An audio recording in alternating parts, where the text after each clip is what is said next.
السلام علیکم ورحمۃ اللہ وبرکاتہ۔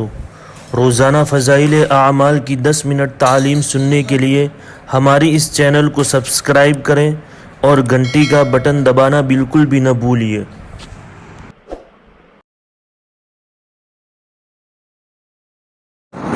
بسم اللہ الرحمن الرحیم۔ حضرت صفیہ رضی اللہ تعالیٰ عنہ کے حالات۔ ام المومنین حضرت صفیہ رضی اللہ تعالیٰ عنہ حویہ کی بیٹی، حضرت موسیٰ علیہ السلام کے بھائی حضرت ہارون علیہ السلام کے اولاد میں ہیں۔ اول سلام ابن مشکم کے نکاح میں تھی، اس کے بعد کنانہ ابن ابی حقیق کے نکاح میں آئی۔ اس سے نکاح اس زمانے میں ہوا تھا کہ خیبر کی لڑائی شروع ہو گئی تھی اور ان کا خاوند قتل ہو گیا تھا۔ خیبر کی لڑائی کے بعد دحیہ کلبی ایک صحابی تھے، انہوں نے حضور صلی اللہ علیہ وسلم سے ایک باندی مانگی۔ حضور صلی اللہ علیہ وسلم نے ان کو مرحمت فرما دی۔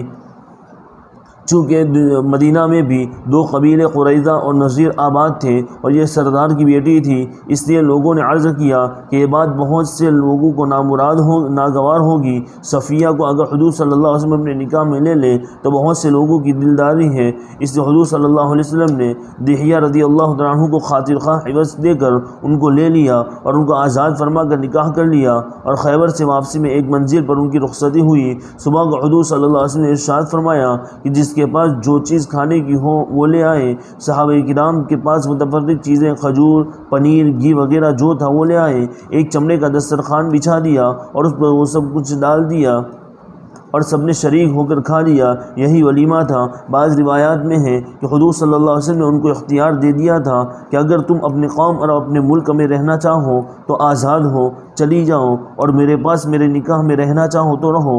انہوں نے عرض کیا کہ یا رسول اللہ، میں شرک کی حالت میں حضور کی تمنا کرتی تھی، اب مسلمان ہو کر کیسے جا سکتی ہوں؟ اس سے مراد غالباً ان کا وہ خواب ہے جو انہوں نے مسلمان ہونے سے پہلا دیکھا تھا کہ ایک چاند کا ٹکڑا میری گود میں ہے۔ اس خواب کو انہوں نے اپنے خاوند کنانہ سے کہا، اس نے ایک تمانچہ اس زور سے منہ پر مارا کہ آنکھ پر اس کا نشان پڑ گیا، اور یہ کہا کہ تو یثرب کے بادشاہ کے نکاح کی تمنا کرتی ہیں۔ ایک مرتبہ خواب دیکھا کہ آفتاب ان کے سینے پر ہے۔ خاوند سے اس کو بھی ذکر کیا، اس نے اس پر بھی یہی کہا کہ تو یہ چاہتی ہے کہ یثرب کے بادشاہ کے نکاح میں جائے۔ ایک مرتبہ انہوں نے چاند کو گود میں دیکھا تو اپنے باپ سے ذکر کیا، اس نے بھی ایک تمانچہ مارا اور یہ کہا کہ تیری نگاہ یثرب کے بادشاہ پر جاتی ہے۔ ممکن ہے کہ چاند کا وہی ایک خواب خاوند اور باپ دونوں سے کہا ہو یا چاند دو مرتبہ دیکھا ہو۔ رمضان سن ہجری 50 میں صحیح قول کے موافق انتقال ہوا اور تقریباً 60 برس کی عمر ہوئی۔ خود کہتی ہیں کہ میں جب حضور صلی اللہ علیہ وسلم کے نکاح میں آئی تو میری عمر 17 سال کی نہیں ہوئی تھی۔ حضرت میمونہ رضی اللہ تعالیٰ عنہ کے حالات۔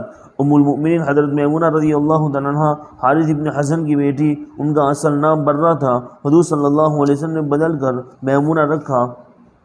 پہلے سے ابو رحم ابن عبد العزیٰ کے نکاح میں تھی، اکثر مورخین کی یہی قول ہے، اور ابھی بہت سے اقوال ان کے پہلے خاوند کے نام میں ہیں۔ بعض نے لکھا ہے کہ حضور صلی اللہ علیہ وسلم سے پہلے ہی بھی دو نکاح ہوئے تھے۔ بیوہ ہو جانے کے بعد ذی القعدہ سن ہجری 7 میں جب حضور صلی اللہ علیہ وسلم عمرہ کے لیے مکہ مکرمہ تشریف لے جا رہے تھے، موضع شریف میں نکاح ہوا۔ حضور صلی اللہ علیہ وسلم نے ارادہ فرمایا کہ عمرہ سے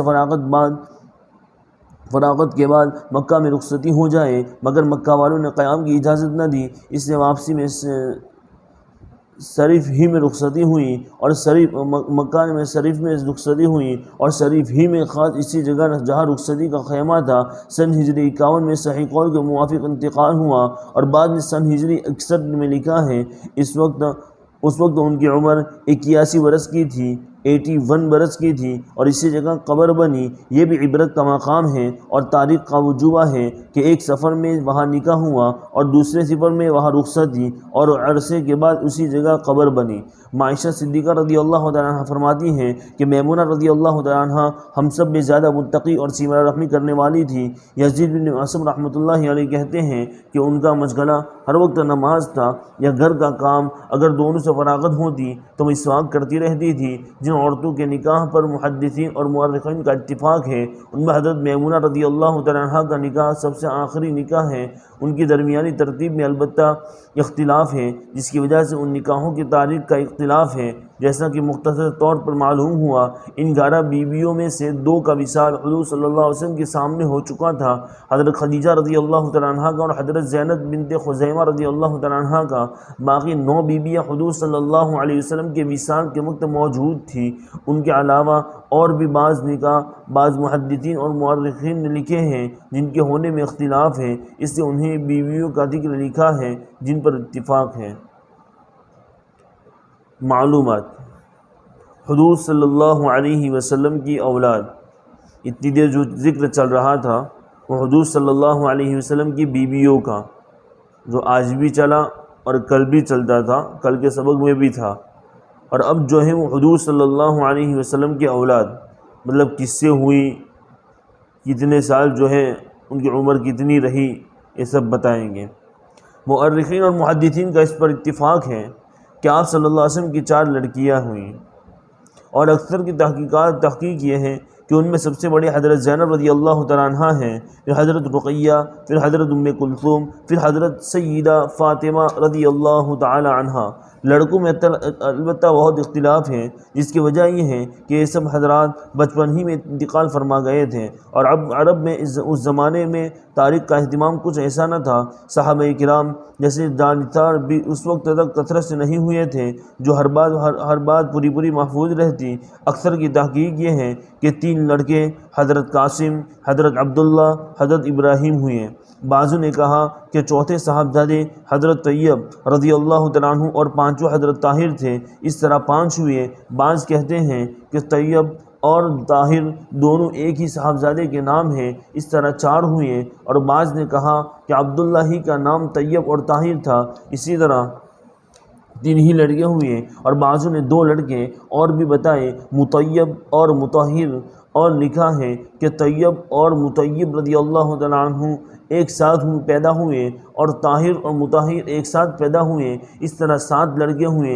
لیکن اکثر کی تحقیق 3 لڑکوں کی ہے، اور حضور صلی اللہ علیہ وسلم کی ساری اولاد حضرت ابراہیم رضی اللہ تعالیٰ عنہ کے سوا حضرت خدیجہ رضی اللہ تعالیٰ عنہ سے پیدا ہوئی۔ حضرت قاسم رضی اللہ تعالیٰ عنہ، لڑکوں میں حضرت قاسم رضی اللہ تعالیٰ عنہ سب سے پہلے پیدا ہوئے، لیکن اس میں اختلاف ہے کہ حضرت زینب رضی اللہ تعالیٰ عنہ ان سے بڑی تھی یا چھوٹی۔ حضرت قاسم رضی اللہ تعالیٰ عنہ نے بچپن ہی میں انتقال فرمایا، 2 سال کی عمر اکثر نے لکھی ہے، اور بعضوں نے اس سے کم یا زیادہ بھی لکھی ہے۔ حضرت عبداللہ رضی اللہ تعالیٰ عنہ، دوسرے صاحبزادے حضرت عبداللہ رضی اللہ تعالیٰ عنہ جو نبوت کے بعد پیدا ہوئے، اور اسی وجہ سے ان کا نام طیب اور طاہر بھی پڑا، اور بچپن ہی میں انتقال ہوا۔ ان کے انتقال پر اور بعض نے لکھا ہے کہ حضرت قاسم رضی اللہ تعالیٰ عنہ کے انتقال پر کفار بہت خوش ہوئے کہ آپ صلی اللہ علیہ وسلم کی نسل منقطع ہو گئی، جس پر سورہ انا اعطیناک نازل ہوئی، اور کفار کے اس کہنے کا کہ جب نسل ختم ہو گئی تو کچھ دنوں میں نام مبارک بھی مٹ جائے گا، یہ جواب ملا کہ آج 1350 برس بعد بھی حضور صلی اللہ علیہ وسلم کے نام کی فدائی کروڑوں موجود ہیں۔